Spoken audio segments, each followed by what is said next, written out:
Good evening. Welcome to my 30-day challenge for showing up for myself on this channel.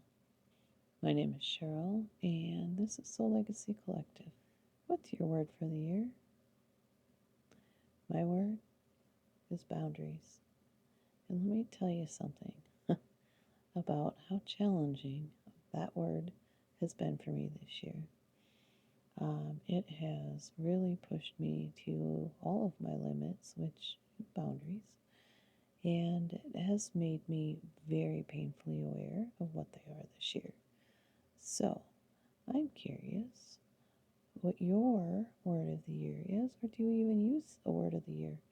Sometimes I do, sometimes I don't. This year it was really super random, and usually by this time I have forgotten whatever it was that I chose as a word for the year, and that's not what's happening this time. So, I find that super interesting. There were a lot of personal things that happened earlier in the year that really pushed my boundaries to a level that I can't even imagine was even going to ever happen. And unfortunately, it really cracked me open in ways that were not great at the time. And I'm still grieving over the situation, but I have learned so much this year because of it. And after that one, it's been pretty easy for me to maintain and set boundaries. And I'm discovering that people really don't like it when you set them. But I firmly believe that boundaries are actually a form of love.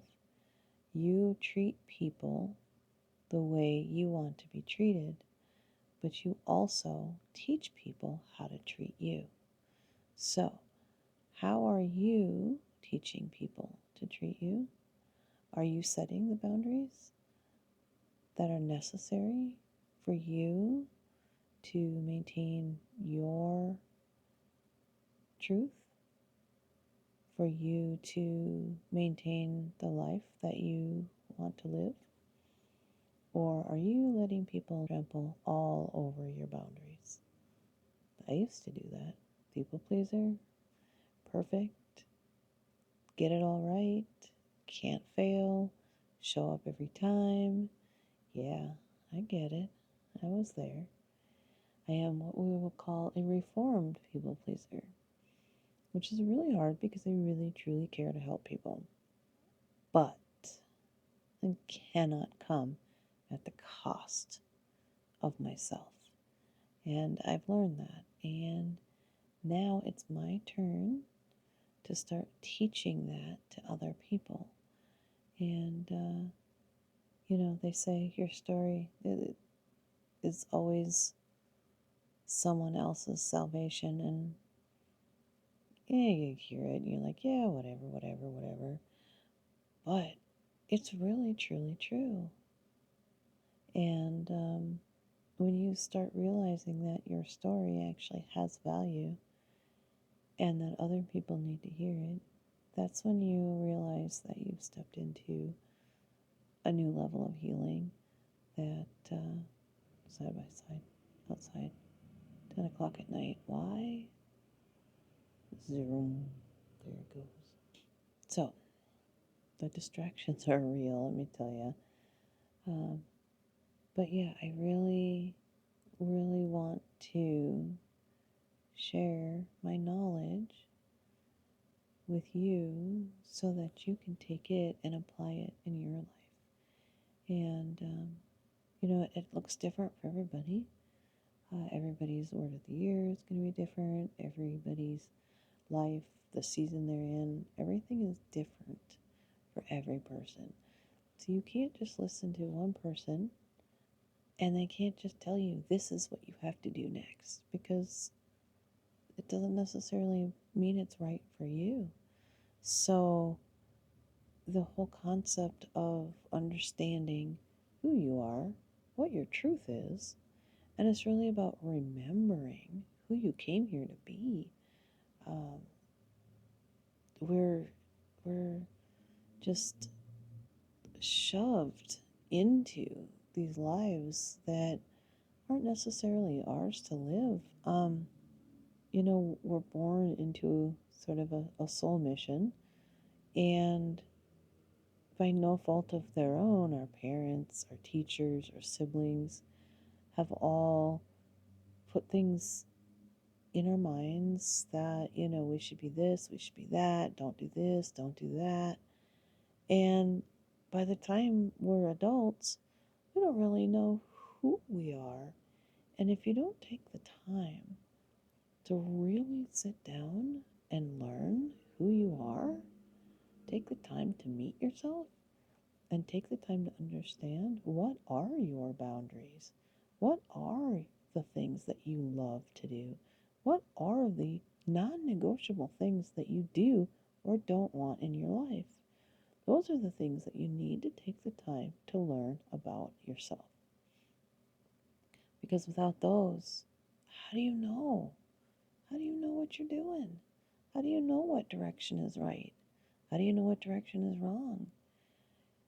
I mean, I truly believe that you're always going to end up where you're supposed to be. Divine timing is absolutely a thing. And I don't think that we can really veer that far off of our path, because no matter what choice you make, no matter what direction you take, you always learn the lessons you need for the next part. And so it feels sometimes like you're off, but you're not. And I think we're all here in this earth school. We're all here to help create a new world. And we've all chosen to be here now. And those of us that have really lived a tough life and have really learned a lot from that and are open and honest with other people and unwilling to compromise who we are, yeah, we're here for a reason. And it requires you to really do a lot of self reflection so that you can understand who you are. Because once you understand who you are, you understand what your gifts are, you understand what your soul purpose is, and yeah, like the name says, your soul legacy. What are you here to do? What is your soul legacy? That's the point. So, if any of this resonates, I would absolutely love it if you would hit the subscribe button, leave a comment, tell me what your word of the year is, or did you not have one? And how's it going? If you did, I'm really interested to hear. So let me know in the comments.